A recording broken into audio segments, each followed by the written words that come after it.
అయ్యే మరికొద్దిసేపట్లో వారికి సంబంధించిన వాదనలు కూడా వారికి సంబంధించిన ఆర్డర్స్ కూడా వచ్చే అవకాశం ఉంది. మరికొద్దిసేపట్లోనే ఇక్కడికి అల్లు అర్జున్కి సంబంధించిన న్యాయవాదులు వచ్చి ఇక్కడ మీడియాతో కూడా మాట్లాడతామని చెప్పడం జరిగింది. కొద్దిసేపట్లోనే వచ్చి అల్లు అర్జున్కి సంబంధించిన బెయిల్ ఆర్డర్స్ సంబంధించి పూర్తి సమాచారం కూడా వారు తెలియజేసే అవకాశం ఉంది. కండిషనల్ బెయిల్ మాత్రమే అల్లు అర్జున్కి వచ్చింది.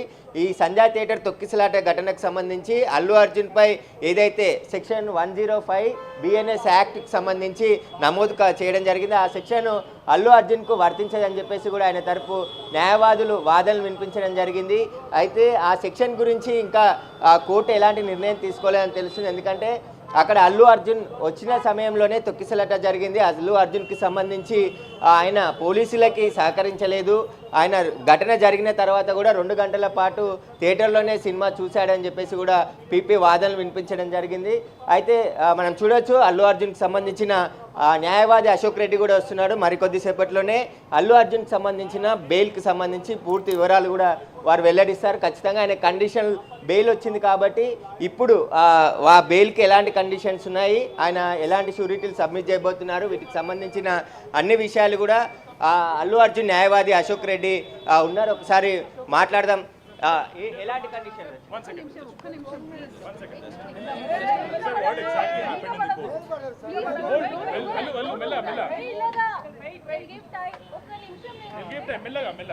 ఓకే కూల్ ఆయన రాని దాదా 18 రా ఆ లోగో ले लो आराम से so what happened in the court now bail has been granted with conditions that he has execute personal bond with 50,000 two sureties and conditions have been imposed that he has to attend police station also. Okay, that is the condition. Bail granted now. So what conditions? Condition is that he has to attend police station. That is the only condition. Every day or no Sunday that is normal conditions for each and every accused that has been imposed by the court. Okay, and sureties any legal procedure that has to be followed now? No, he has to execute 50,000 with two sureties. That is the legal procedure he has to complete.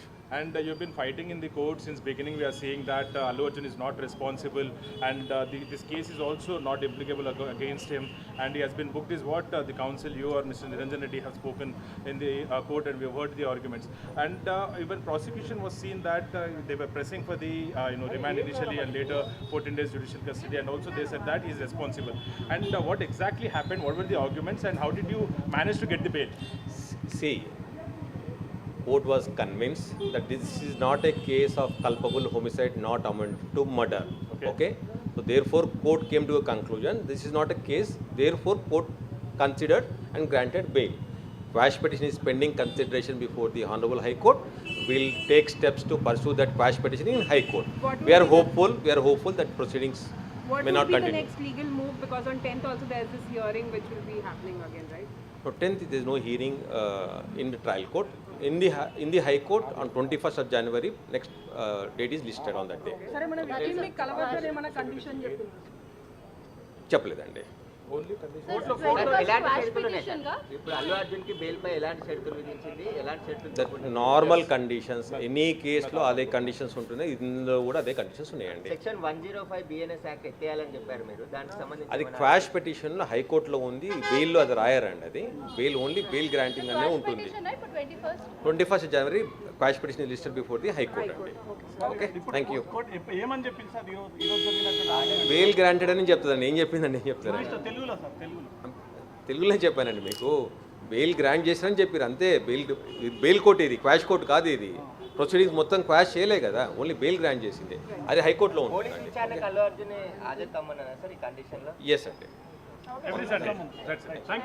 అయితే కండిషన్తో కూడిన బెయిల్ని అల్లు అర్జున్కి ఇవ్వడం జరిగింది. Police విచారణకు పూర్తిగా సహకరించాలని చెప్పేసి కూడా ఈ ఆదేశాలు ఇచ్చినట్టు తెలుస్తుంది. ఎందుకంటే చిక్కడపల్లి పోలీసులు ఈ కేసు ఇన్వెస్టిగేషన్ చేస్తున్నారు కాబట్టి ఆ పోలీస్ విచారణకు ఖచ్చితంగా సహకరించాలి. పోలీసులు అడిగిన నోటీసులకు కావచ్చు, ఆయన సమాచారంకి ఖచ్చితంగా ఆయన రెస్పాండ్ కావాలని చెప్పేసి కూడా ఆర్డర్స్లో పేర్కొన్నట్టు తెలిసింది. ఇక అల్లు అర్జున్కి సంబంధించిన క్వాష్ పిటిషన్ హైకోర్టులో ఈ నెల 21న విచారణకు రాబోతుందని చెప్పేసి కూడా అల్లు అర్జున్ న్యాయవాది అశోక్ రెడ్డి మాట్లాడడం జరిగింది.